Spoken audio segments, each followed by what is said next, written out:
بسم الله الرحمن الرحيم والصلاة والسلام على سيدنا محمد خاتم النبيين وإمام المرسلين. This will inshallah be our first lesson in an introductory Maliki fiqh series. The purpose behind this series is to give more readily access to those who would like to learn the Maliki school. That is actually for new converts as well as for those Muslims that have not had a structured way of studying this madhab. Before we get into the actual texts and the actual meat of the matter here, what we would like to do is to first have an introductory type of lesson where we define some terms, get some concepts put in the right context so that no misunderstandings would take place. Now, when we're talking about fiqh, just to start off with some definitions, fiqh deals with the ability to look at subtle differences and be able to tease them out and discern them so that you can make a ruling and a judgment based on that discernment. A faqih, actually, in the old Arabs, they used to call a faqih, the faqih was the camel, the male camel, that was able to tell between pregnant she-camels and non-pregnant ones. So you can see how subtle this thing can get.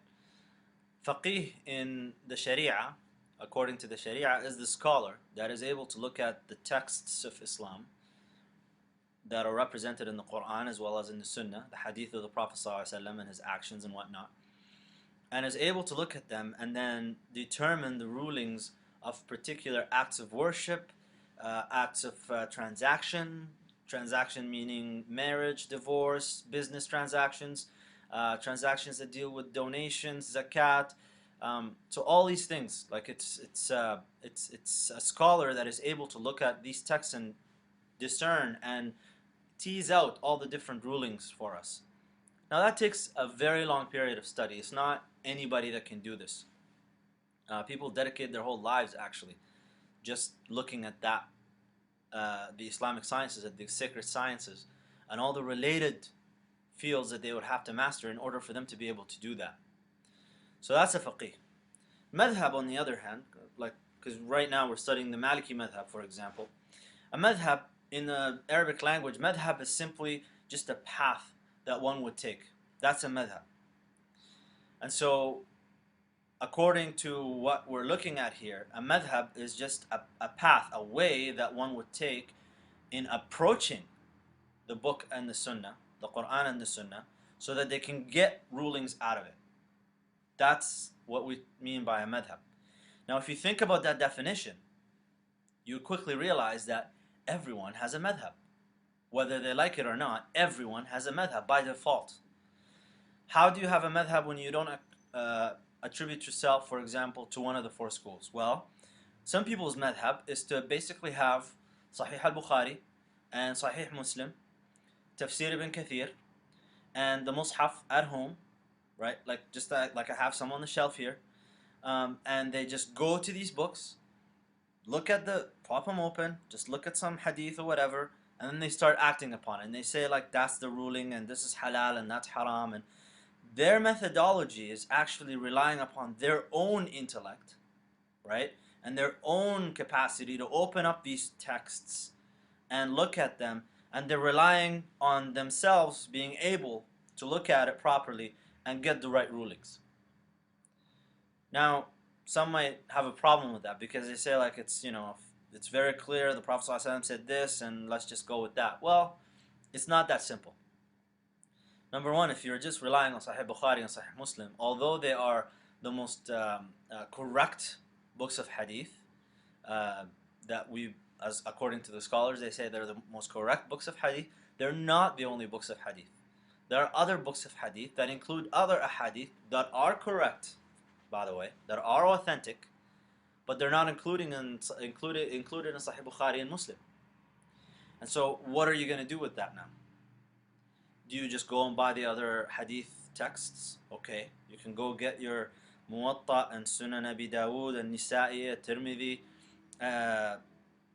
and you can get your Sunan al-Bayhaqi, and like you can get all of these books. Okay, so what now? You're just going to go through all of them and that's your methodology. That is your madhab. So if you want to give yourself a name, you can call it after yourself, for example, and you say, my madhab is such and such. When people say that my madhab is the madhab of the Prophet, peace be upon him, that is kind of you could say a simpleton's way of looking at it.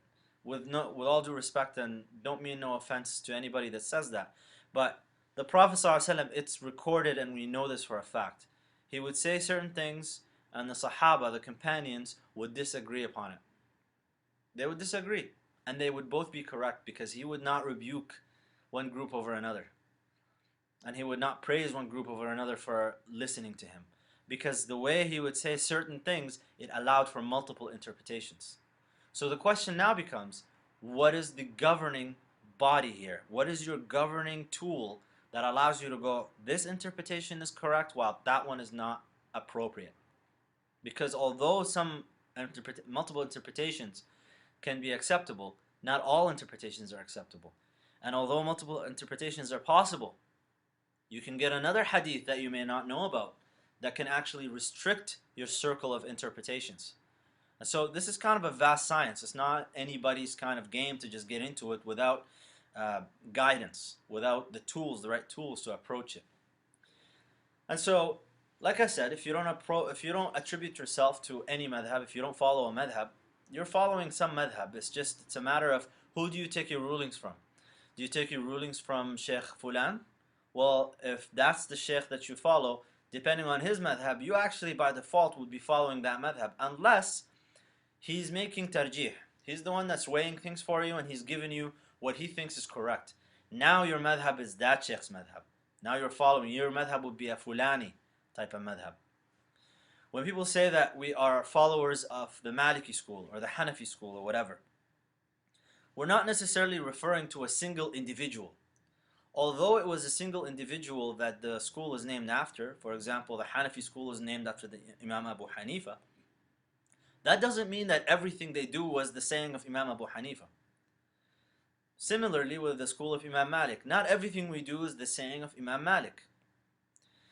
It's a school that has developed, it was begun by that particular Imam due to his status and due to his students that are going around spreading his teachings, and most importantly due to the acceptance of Allah subhanahu wa ta'ala and putting the blessing in that school, that Allah subhanahu wa ta'ala has allowed that school to reach us today, fully intact like that. It's not all the sayings of that Imam that began it. It's actually scholars that have come after him, that worked out all the different opinions, and in fact used sometimes the Imam's own foundational principles to go against his opinion and put in another opinion that was stronger. So when someone says, like for myself, for example, I say that I follow the Maliki school of jurisprudence. Number one, it means that when it comes to the branches of jurisprudence, I'm following the Maliki school's methodology, right?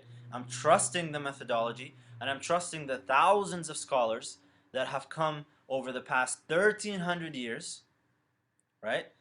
And have codified these rules and worked them out completely.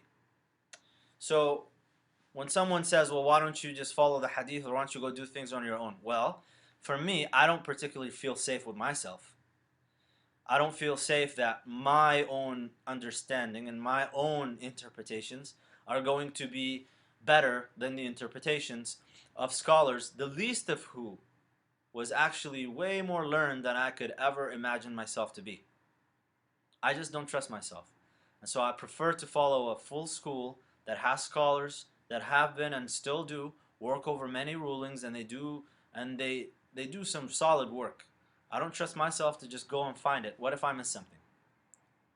I have a higher chance of getting something wrong than thousands of scholars getting it wrong. So that's what it means to be a Maliki or a Hanafi or a Shafi'i or a Hanbali. Moreover, something needs to be kind of clarified here. The madhab is not the ghaya. It's not your goal in life to be a Maliki or a Hanafi or a Shafi'i or a Hanbali. That is not your goal in life. These are simply means. Your goal in life is to be able to worship Allah subhanahu wa ta'ala properly. That's the most important thing.